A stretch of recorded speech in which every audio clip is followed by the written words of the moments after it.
Welcome students to our 8051 lecture series. आज हम पढ़ेंगे CPU timing and machine cycle of 8051 microcontroller. CPU timing and machine cycle बहुत ही important topic है किसी भी माइक्रो कंट्रोलर की। अगर आप स्टडी कर रहे हैं तो आपको पता चलेगा कि इतना टाइम लेता है वो, हम उसे ट्रेन करते हैं, जो हम प्रोग्राम डालते हैं। तो उसको स्टार्ट करते हैं वीडियो को। सबसे पहले आपको ये जान लेना बहुत ज़रूरी है कि ऑपरेटिंग फ्रीक्वेंसी और crystal frequency of 8051 micro controller की क्या है। तो जो इंटेल ने डिज़ाइन की है फ्रीक्वेंसी होती है 11.0592, मतलब कि ये आपका ऑपरेटिंग फ्रीक्वेंसी है। इस फ्रीक्वेंसी पे आपका 8051 कंट्रोलर वर्क करेगा।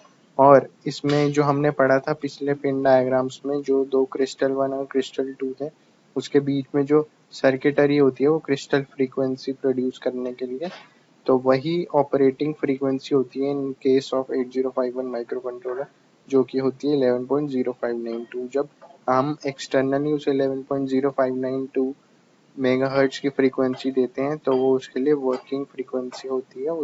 उस फ्रीक्वेंसी पे माइक्रो कंट्रोलर काम करता है। ठीक है, दैट बीइंग सेड, अब आगे बढ़ते हैं मशीन साइकिल पे। मशीन साइकिल क्या है? आपकी एक इंस्ट्रक्शन को परफॉर्म करने में उसे कितना क्लॉक पल्सेस की ज़रूरत है। तो 8051 में ये मैं मान लूँ कि एक मशीन साइकिल है। ठीक है, अब इसके मशीन साइकिल का सब यूनिट क्या होता है? आपकी सब साइकिल्स होती हैं। अब जैसे इस केस में मैं बात करूँ, नीचे वाले केस में, तो जो आपकी फेच साइकिल है और एग्जीक्यूट साइकिल है वो आपकी बनेगी इंस्ट्रक्शन साइकिल। तो मतलब एक इंस्ट्रक्शन को आपको कंप्लीट करने में जो पूरा टाइम लगा है उसे हम कहेंगे मशीन साइकिल, कि मतलब एक मशीन साइकिल को कंप्लीट करने में उसे इतनी क्लॉक पल्सेस लगी। ठीक है, तो ये जो होती है आपकी, ये जो 3 पार्ट्स में डिवाइडेड है, ये हो गई आपकी। मान लीजिए जैसे कोई भी इंस्ट्रक्शन आया, आपका ये इंस्ट्रक्शन आया अगर, तो उसकी फेच साइकिल हो गई है। ऑपकोड फेच होगी इस साइकिल पीरियड में। इस साइकिल पीरियड में आपका ऑपरेंड फेचिंग होगी और बाकी लास्ट में ये होगी आपकी एग्जीक्यूशन। तो ये 3 उसमें डिवाइड है। इसकी अब सब यूनिट्स की बात करूँ तो होते हैं टी स्टेट्स। यहाँ पर भी आप देखेंगे ये एक पूरा इतना एक टी स्टेट है, ये 2 T state, 3 T states, 4 T states, 5 T states, 6 T states, 7 T states. तो मतलब ये आपका जो 2 क्लॉक पीरियड्स होंगे वो आपका एक टी स्टेट बनाएगा। और अगर हम टी स्टेट्स की भी सब यूनिट की बात करें तो वो होंगी आपकी सिंगल क्लॉक पल्स, जो कि यहाँ पे मेंशन्ड है। अगर आपकी कहीं पे भी 2 क्लॉक पल्स होती हैं तो वो एक टी स्टेट बनाएगा। ठीक है, ये क्लियर हो गया। अब बात करते हैं इंस्ट्रक्शन टाइम के, कि मतलब एक इंस्ट्रक्शन को परफॉर्म करने में उसे कितना टाइम लग रहा है कंट्रोलर को। तो उसका एक फॉर्मूला होता है, time is equal to machine cycle into 12 इसलिए क्योंकि क्लॉक पीरियड्स की बात कर रहे हैं, upon crystal frequency that is our operating frequency. In this case it is 11.0592 megahertz. मैं एक एग्जांपल लेता हूँ, एड ए 45H। ठीक है, ये एक एग्जांपल है मेरे पास, एड ए 45H। इसमें जो डेटा है 45H वो है डेटा, ए आपका एक्यूमुलेटर है और ऐड आपकी इंस्ट्रक्शन है। तो ऐड की जो इंस्ट्रक्शन होती है वो आपकी एक मशीन साइकिल यूज करती है। हम एक एग्जांपल ले रहे हैं कि अभी ये 3 टी स्टेट्स एक्यूमुलेटर में और डेटा फेचिंग में भी 3 टी स्टेट्स लगा रहे हैं, तो टोटल हो गई हमारे पास 1 मशीन साइकिल। ठीक है, तो यहाँ पे अगर हम टाइम टाइम निकालें कि ऐड परफॉर्म करने में, ऐड इंस्ट्रक्शन परफॉर्म करने में इसे कितना टाइम लगेगा, वो है कि आपकी एक मशीन साइकिल है। ठीक है, 1 into 12 upon 11.0592 is equals to 1.085 microsecond. मतलब एक ऐड इंस्ट्रक्शन परफॉर्म करने में हमारे कंट्रोलर को 1.085 माइक्रो सेकेंड्स का टाइम लग रहा है। अगर यही मैं सब्ट्रैक्ट इंस्ट्रक्शन लगा दूँ, सब्ट्रैक्ट विद बोरो, तो उसे 2 मशीन साइकिल लगती है।